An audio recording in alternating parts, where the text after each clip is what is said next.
Yeah, good afternoon, everybody. Today, what I wanted to do, in lieu of giving you a critique of the postcard assignment, because I guess there was some confusion about the due date. So I'm extending it a little bit and we'll have the critique next week. It's not required, but if you'd like a critique of your work, then that's what we will do, probably on Tuesday. Possibly Wednesday, just to give everybody enough time to turn in the postcard assignment. Um, so everybody should be starting the movie poster assignment that I talked about on Monday. Do any of you have any questions about that? Yes, no?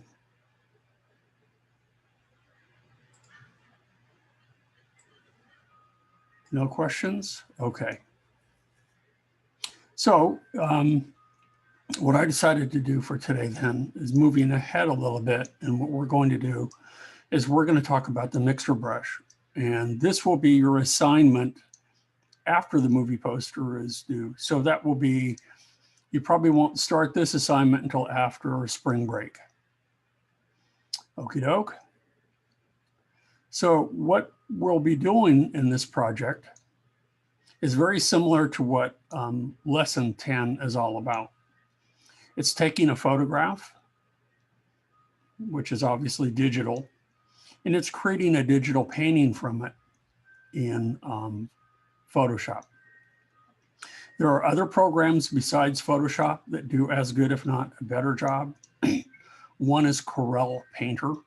It was designed to do just this. I don't know how many of you are familiar with it, but on a separate day, just as I showed you examples of Photoshop projects, or not Photoshop projects, movie poster projects, I will show you examples of projects that were done in both Photoshop and Painter to create digital paintings. They're used quite extensively in the commercial art world to do just this. They have a commercial fine art function as well. So if any of you have goal of being a commercial or even a fine artist and you would like to earn a living at it, this does can play a large role in your ability to do so. It works pretty nicely in the sense that it creates the illusion of kind of oils or airbrush or any number of, Painter offers any number of different media, watercolors and all sorts of stuff that you can use. But they're all digital. So while, for example, watercolor is a very sensitive medium, and once you ruin a watercolor painting, you're done, you have to start over. That's not true in the digital world. And that's true when you're working in Photoshop, because you're going to be working on separate layers.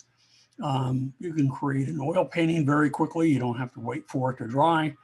You can use it for any number of things. And where it actually has a function or a commercial audience would be, for example, in offices, in motels and hotels, in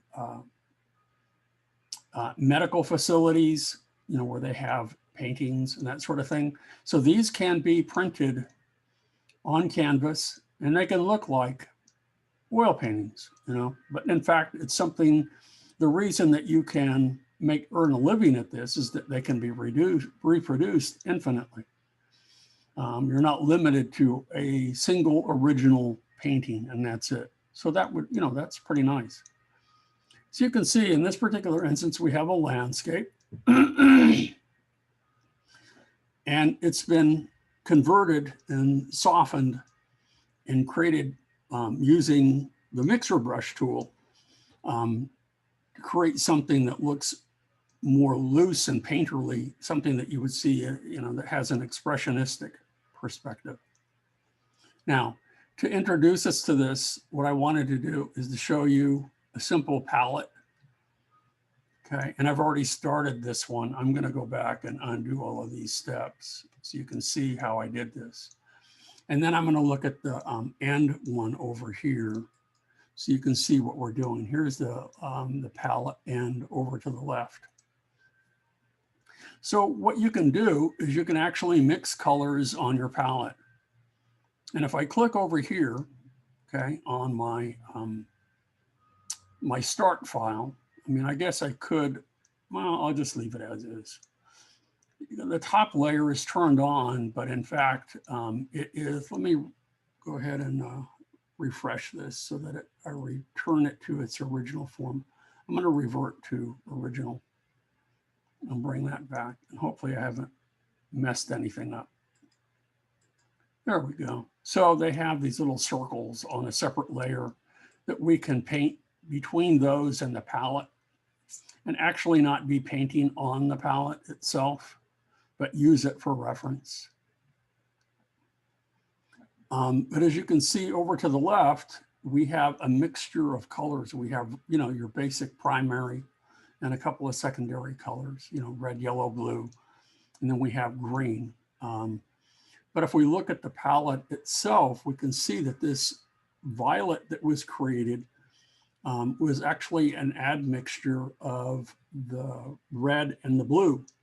And we can see down here that the color that we have, the green, is not the green down here, but it's an admixture of the yellow and the blue.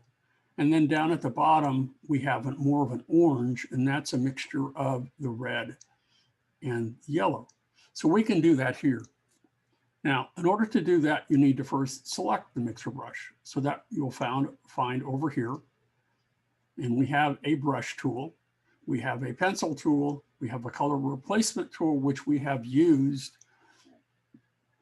I believe it was in lesson 6, where we replaced the color of the glasses, the frames of the glasses.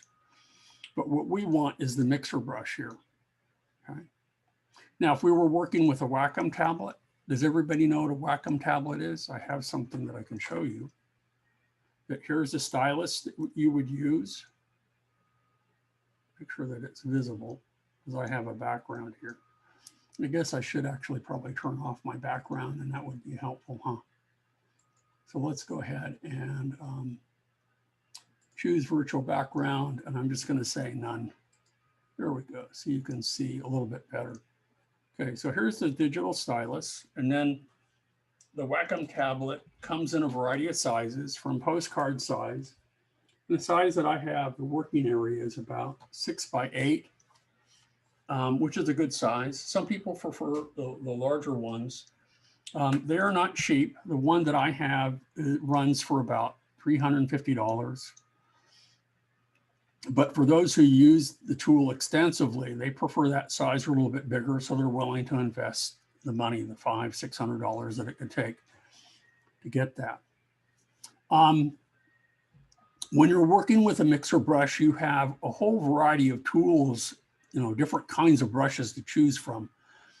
You have your hard edge, round brushes, you have soft edge round brushes, you have flat brushes, filberts, and you have, filberts are kind of they don't know whether they're round or flat or somewhere in between.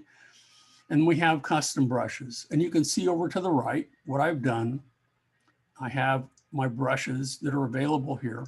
I can pull this off if I wish, like so. Let me go ahead and do that so we can see all of our brushes. Okay, here's all the brushes that are available to us. And there are more. In fact, there are some brushes that are available to us that we can load from the lessons. And I've already done that. To do that, you click down here. I don't want to create a group. What am I saying here? I want to add, it's up here. Let me come up here. I'm going to add a brush, I believe. Import brushes is what I want to do. I guess I should have thought, there we go, import brushes. So it's up here. It's in this little fly out window right here. And we can import, or you can export your own custom brushes if you wish. So if I want to import the brushes, I can select here. And if I look inside brushes, you can see that I don't have any presets. But if I go back over to my desktop, okay, and I look in, let's go to desktop, and I look in the lessons for Art 190 or for Art 192. So that's our Photoshop class. Let me see, there we go, here. And we look at lesson 10. You can see that here is, this is from the classroom in a book, landscape brushes.abr. Okay, so these are your Adobe brushes, and they've already provided some for us. And you just click on that and import them. And you can see down here, we have the round fan, we have a clouds brush, we have a green grass brush, we have a foreground tree brush. We have a whole slew of these, a background tree brush, we have a highlights tree brush, we have a green, brown grass brush and foreground grass brush. Lots of different types of brushes with colors already associated with them. So that's kind of nice. If you're wondering how I have access to the brushes and everything, what I chose to do is, remember the first day of class, we had different kinds of workspaces that we could create. Well, I'm going to go ahead and I'm going to, let's reset the painting so that goes back to the way it is. But that's what I've assigned, is that I have I'm using the painting desktop. So we have our palette at the top, we have all of our brushes down here, and we have our layers. Okay, so that's fundamental for that. Okay, we also have up here brush settings. And if you're working as I am at the moment with a mouse, which is kind of like trying to paint with a bar of soap, it's kind of clunky. But you can customize all of your settings from here. So we can, customize the brush shape. We can look at brush dynamics, the size, the jitter, the angle control, all sorts of things in here that you would have with a normal brush. So let's go ahead and get started with mixing colors, and I'll show you how this works. And I'm going to be working extensively with the options menu along the top here. So the first thing that I want to do is I want to use the eyedropper to go ahead and suck up some paint for myself. So I want the red paint right here, and that will be in my foreground color. Okay, so I need to switch back to my mixer brush tool. Okay, and what I want to do is I want to suck up, so I'm using this one, the color that I have in my palette here. I can bring it up from anywhere. So right now I'm using a soft brush, and I'm going to go ahead and I'm going to paint over here. Now you'll notice it's coming in kind of soft and not at full strength. Well, again, I need to look up here, and you can see that it shows that it's 50% wet. So that determines the hardness and the softness of the color. I can load 50%, I can mix 50%, and the flow is set at 100. So if I want, I can come back here and I can change those settings, or notice that as I continue to paint and I draw, it's really wet, but as I continue to hold down the mouse and to continue to paint in here, notice that it looks a little bit wet, but it's getting darker. So let me undo a couple of steps and let's try something a little bit different. I'm going to go ahead and instead of wet, I'm going to select, instead of moist, I'm going to select dry brush. Now watch what happens. See how I'm getting a very different look? It still has a soft edge, much the way that theirs does, but that's because I'm just simply using a larger brush. So if you want to change the size of your brush, you use the left or the right bracket keys to the left or to the right of your P key. So now I can come back in here and I can, continue to paint like so. And it's like, normally paint, it's just covering the white background. Likewise, I'll go ahead and I'll work with the blue color, but we're going to use a different brush for that. So let's go back over to my color picker here, and I'm going to select the blue, and I'm just using, notice where I'm selecting the color, it's from the image of the tube of paint. I've selected that there. So let's go back to the mixer brush. Okay. I don't want color replacement tool. I want, there you go, mixer brush. And let's check again, but I'm going to select a slightly different brush. I'm going to scroll down and use one of my brushes down here that they provide. So I'm going to try here. I'm going to try something that normally is set for the landscape. It's brush 2. And notice that the appearance looks considerably different. So I'm going to make it a little bit smaller. It looks more like a soft kind of fuzzy bristle. And so now that when I'm painting with it, notice that I don't get the soft fuzzy edge, but I get something similar to what I would get with a bristle brush. Okay, so let's try that again for the yellow. I'm going to go ahead and again use the color picker. I'm going to select the yellow. And again, it's pulling from wherever I click in here. So if I pick in the darker areas, notice it's more of a dirty kind of muddy yellow, but if I pick on the lighter areas, it's more of a pure yellow. And then I need to switch back to the mixer brush tool. And I have yellow in here, but instead of dry, I'm going to switch to a different brush again. And I want to pick something, let's pick down here the tree highlights brush. Notice it switched to yellow or to orange because it has a preset color for it. So what I want to do is I want to clear the brush. And now I'm going to come back here and I'm going to click with the, let's see, I'm going to click with the color picker and I want to bring that back up. So I have my yellow, and let's go back to the mixer brush again. And I'm going to, let's click from here to pull up the color. Another thing that I don't want to do, make sure that I may be goofing up here, but I don't want, I want to, right now I'm painting on the background, but later I don't want to paint on the palette. So let me try again. I'm going to go ahead and pick up the color. Let's, I have like so. There we go. So I'm going to pick a different brush, one that hasn't been assigned a color. And I'm just going to use that. Let's see another one up here we can try. Let's try hard opacity here. Now I'm going to go ahead and I'm going to reduce the size of it a little bit. And let's paint in here. And you can see that each time I select a different brush, a different color, you know, determine whether it's wet. And this one by default is already wet. I didn't have to switch it to a dry brush.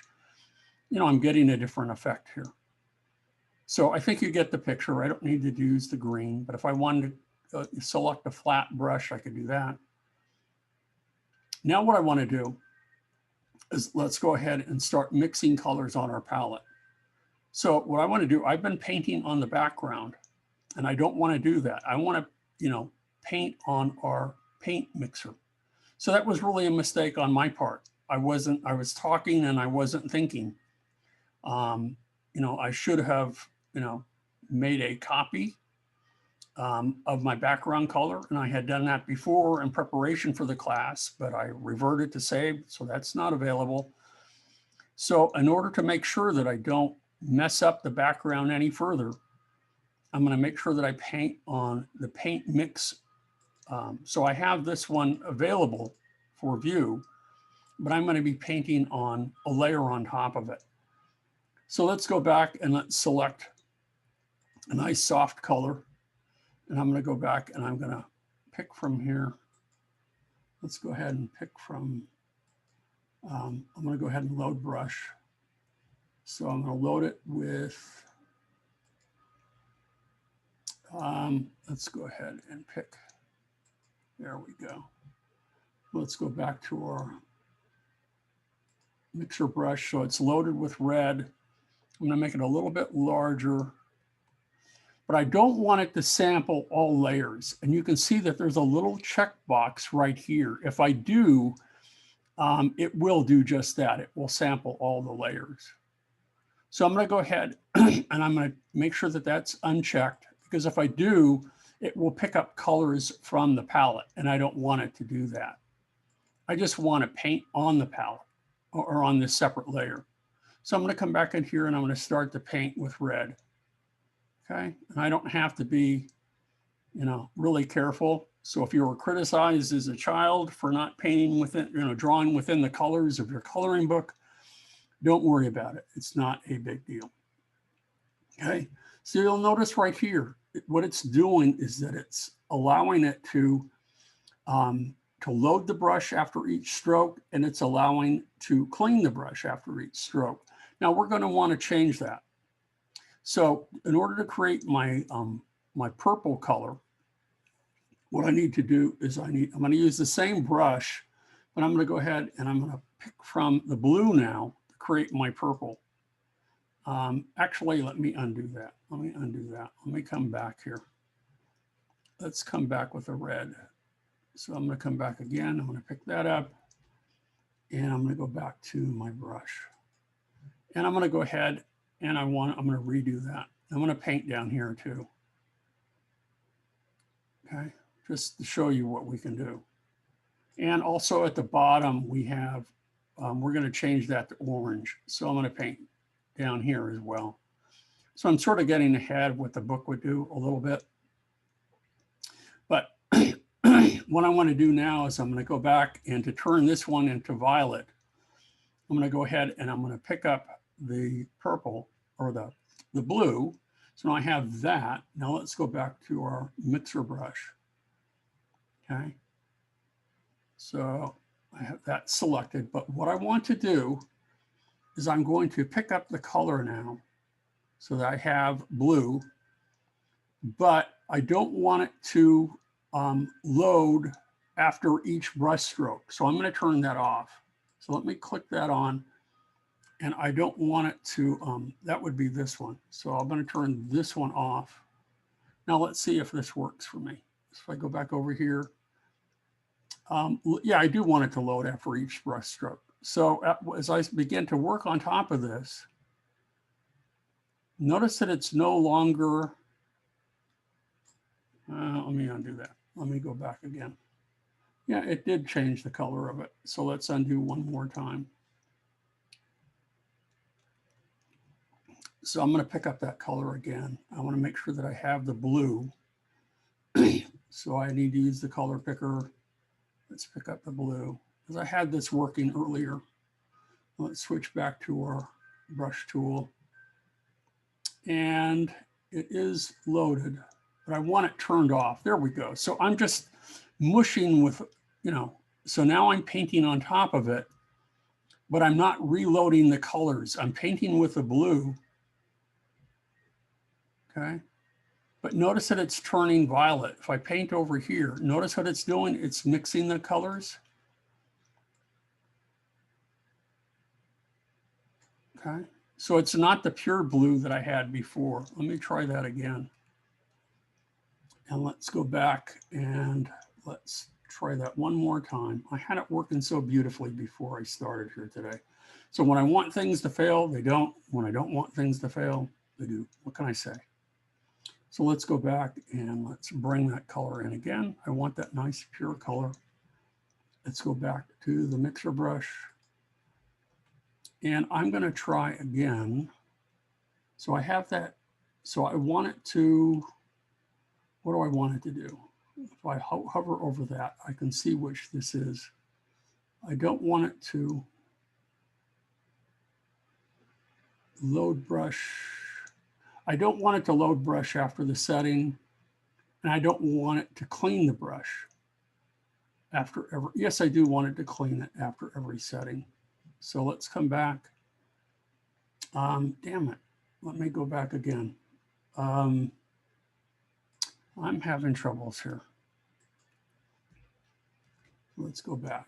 I don't want it to clean it just yet. So let's go ahead and load it. And I don't want it to clean it after this setting. So let's go back here with the brush and see what we have.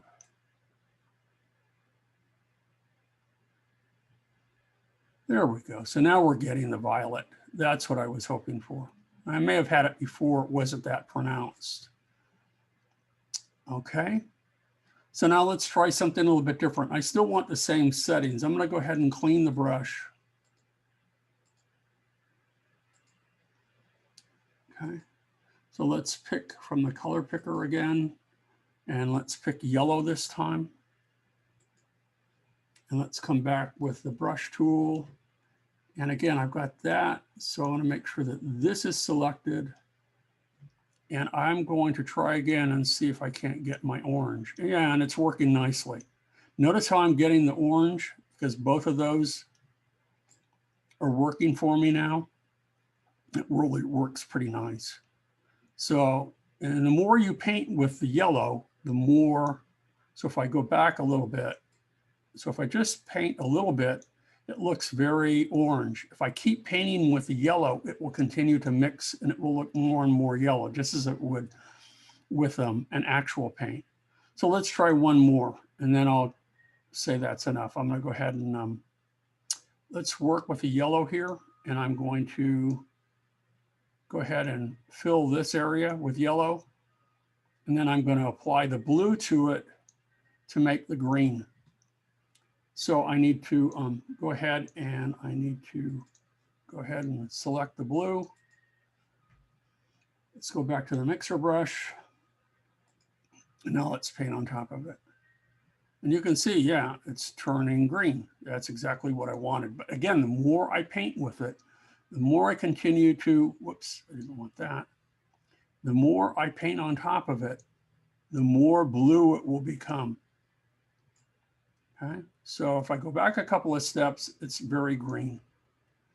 And what I can do is, if I want it to continue to paint with that color, I can go ahead and I can clean the brush. I can continue to paint on here. And notice what it's doing. It's just kind of smudging and moving the pixels around like it's wet oils. And sometimes that's the desired effect that you want too.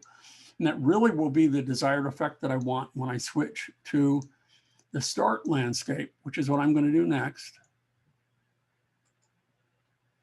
And we're going to look at the end landscape over here. Let me go here. Oh, there it is here. There we go. So now what we're going to do is we'll start with the clouds, and I won't finish this today. We'll just get started. But I can zoom out a little bit. So let's click here and zoom out. And let's start by working with the clouds. So since I've already loaded those brushes, I can scroll up here and select the cloud brush. Now, if I want to work with a big brush, simply hit the right bracket key. And now when I paint, it's working with that blue color. If I change the color, okay, to white, now notice that I'm working with a really very soft brush that's painting with white. Now, what if I want, if we look at the finished version of this, let's undo a few steps here. That if I want this to look like I have streaks or it's working with wet oils, then what I want to do is I want to pick a different brush. So let's actually pick the green brush here. But notice that what it is, it's kind of a bristly kind of brush. And if I paint with it right out of the box here, or straight from the brush tool, it paints with a green. I don't want it to do that. That's the default setting, and that works very nicely. But we will be watching videos next week from lynda.com that show us different techniques. And this is kind of like, you know, you already have your color palette, you already have your image, you already have your basic regions filled in. But what we want to do is we want to decimate the details that we see in there. So now what I can do is, instead of having that green, I can go ahead and I can clear that. And I don't want it to fill after each stroke. So now what I can do is, if I click and I drag, notice that what it's doing is it's treating the under. Let me make the brush a little bit bigger so you can really see. It's, whoops, I didn't want to do that. Let's go back and clean that again. Come on. There we go.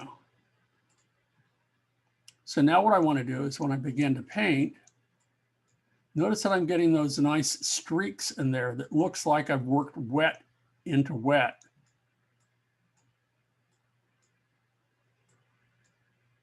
And if I pull from the tree, notice that it brings some of the green into the clouds. If I pick a slightly different brush, I can do the same thing. So let's do the same thing. Let's go ahead and clear the brush. Let's go ahead and make sure that it's not picking up the color. But now what I can do is I can come over here, and with a different brush, I can't see my brush. Let's go ahead and enlarge it a little bit so I can see what I'm doing. There we go. I can come back in here and notice that I can really begin to add textures inside and decimate. And that's what you really want to do when you're working on this lesson, is that you want to decimate all of the detail that's left from a photograph. That's what photograph is. You know, photographs are, is they have a density, a high density of detail that we're working with. And what we're doing with, you know, we're working like the Impressionists. We are removing that. So every time I click my mouse and I work in a different area, it's taking that area and it's using it, the colors underneath, and as wet oils, and it's just smearing them. But at the same time, it's adding the texture of that brush, and you can get some really, really nice results with it. So I'm just working with my mouse here and working at the scale. It's kind of difficult to see the brush itself, but as you can see, you know, it doesn't take long, but I can, you know, really begin to dress this up a bit. And let's go ahead and clean the brush again. Let me undo that. And I'm going to go ahead and I'm going to clean the brush again. And let's work over here again. So now I'm beginning to, you know, to really dirty up the background here a little bit, using, and it's worth, you know, worth it to explore different brushes to see what results you get. So again, if I work from here, notice that it brings in that green. I don't want that, so I need to clean the brush. Let's clean. Let's work from here. And depending on the technique that that you're going for, you know, for me right now, I guess maybe it is working better that I clean the brush after every stroke so that I get that wet oil feel. And then when you're ready, you know, I can go ahead and I can work in this foreground area too. And again, you know, I can't emphasize enough that you want to decimate all of the detail. So let's zoom in a little bit. We can see a little bit better. Let me focus on the foreground right here. I want to, you know, just decimate all of that detail and focus. Since the color is already taken care of for me because I'm using the colors from the photographs, I don't have to. I can always bring in my own color by changing the settings, the brush settings, or switch to a different brush. So I'm trying to, you know, every time I drag the mouse, I lift up the mouse, you know, I click and then I drag and then I release the mouse in order to get the desired look that I'm going for. So if I want to drag more of that green into the other area, I can do so. Again, if I want to change the brush size, make it a little bit smaller, I can do so here. Notice that I'm, it's just smearing it, but depending on the kind of brush that I use will determine the texture that I get, the underlying texture. So once you've done that throughout the whole painting, then I can come back and, for example, in the grass down below here, notice they've already created these brushes for us. So I can go ahead and I can click here,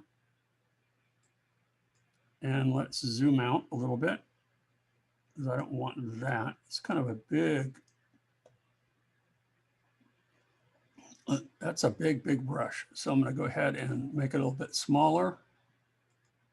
Now I can click and drag, and notice what it's doing. It's creating those little blades of grass for me in here. And again, I'm kind of doing this a little bit sooner than I should.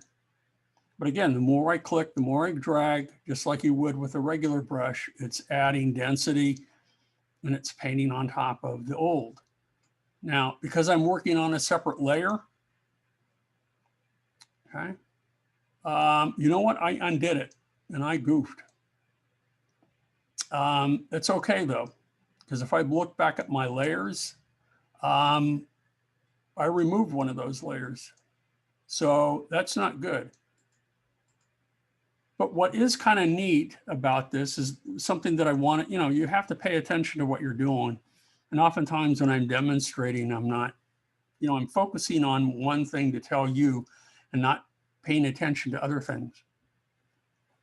But there is a nice feature in here called the history brush. And it's really pretty nice. If you don't change the size of your document, what you can do is I can come back under here, and instead of the mixer brush, what I can do, I don't want the color replacement brush. Oh, wait a minute. Come on. I want the history brush right here. So now when I paint with this, let's go back here. Let's see if it will let me do it. Look what it's doing. It's almost like an eraser tool, but it's bringing everything back to its original state, the original photograph. If I were to use the eraser tool itself, that's different. That goes all the way back to nothing, all the way to the backdrop. But again, if I switch to the history brush, it reverts back to the original painting itself. So that can be kind of nice. It's a way of protecting yourself so that you can actually work and not be fearful of making a mistake like I did. I mean, I'm back to where I started. I'm all over again. So I can, I can go ahead now. And what I should have done, I'm working on a new layer, which is kind of nice, but so I did protect this one, but I could be working on a layer on top of that. So this is a way to protect yourself, another way to protect yourself. That what we can do is that you can work on multiple layers and you can interchange them. So for example, let's say I wanted to create that grass in the foreground. Let's go ahead and do that. But I'm going to go ahead and I'm going to work with that grass layer down here. So I'm painting on top like so. And the brush is way too big. So let me reduce the size of it a little bit. There we go. And if you want to adjust the flow of it, you can always change that so it's not coming out so fast. It's a little bit slower. And notice that it changes the opacity a little bit. But then what I can do is that because it's on a separate layer, you can layer, your procedure, your process. And if you want, you can turn on or off any layer that you want. Can't do that in the real world. Very, very nice. So that's what I would do. I would, if I'm thinking here and I'm not talking to you, I would, work in a kind of a steady way. I would start by decimating on a separate layer, decimating all of the detail. So that would be on a separate layer.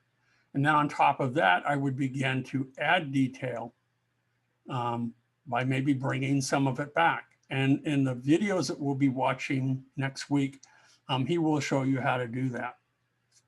Okay. So this is working with a mixer brush. I think it's pretty nifty. I haven't, I don't work with it that much anymore. There was a time when I just had a lot of fun with it. And I would start with some of my own photographs that I had taken with my camera, or now I would work, with my iPhone and turn them into digital paintings. And that's really what you're going to be doing after the movie poster is done. Okay. That's all I have to cover today. So we're, it's kind of a short lecture. Didn't make too many mistakes today, which is kind of nice.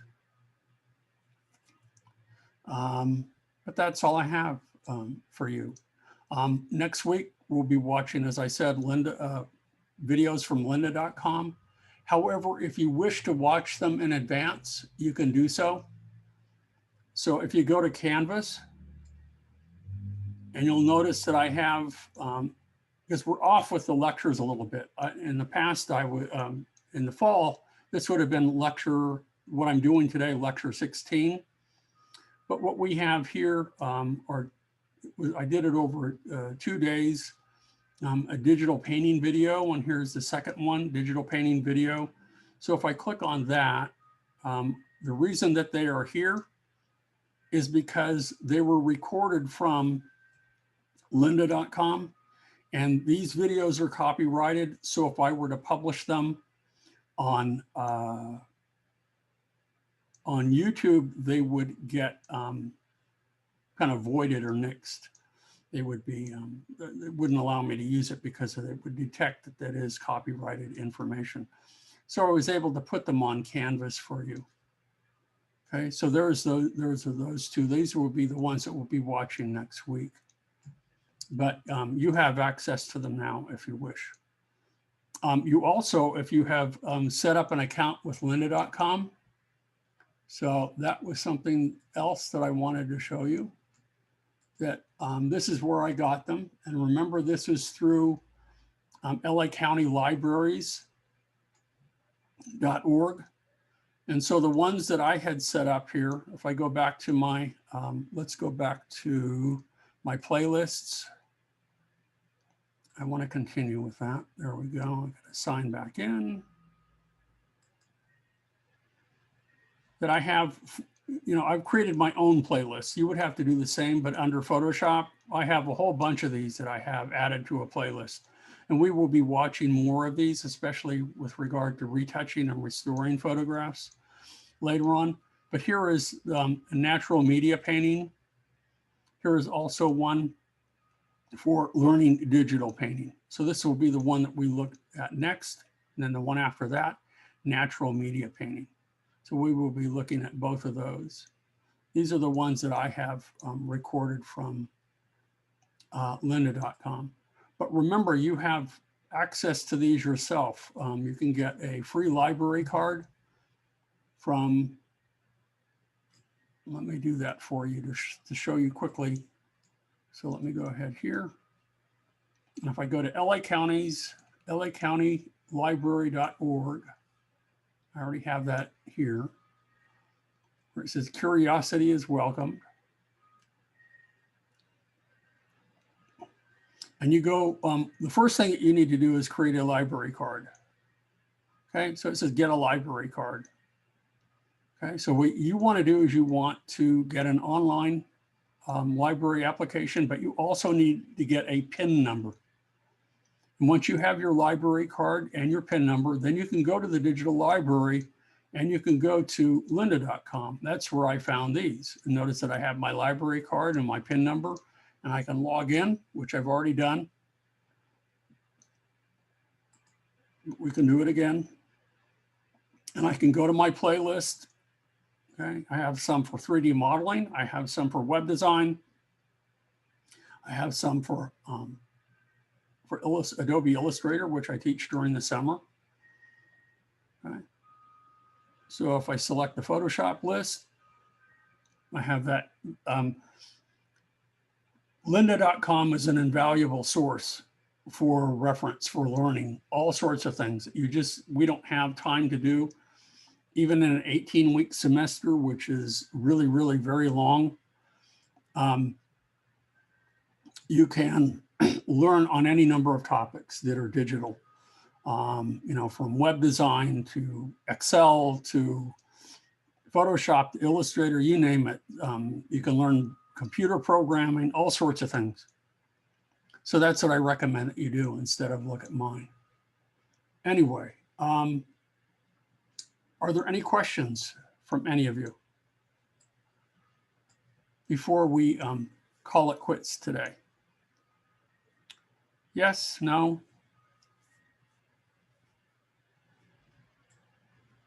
Any questions about the digital postcard?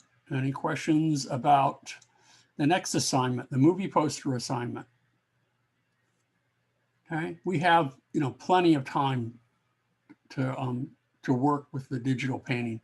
I think it's a real strong possibility for those of you who want to delve into the commercial art area, or if you enjoy painting and you would rather do fine art, but you don't mind sacrificing yourself a little bit to do some commercial fine art, this would be a way to make a very good living.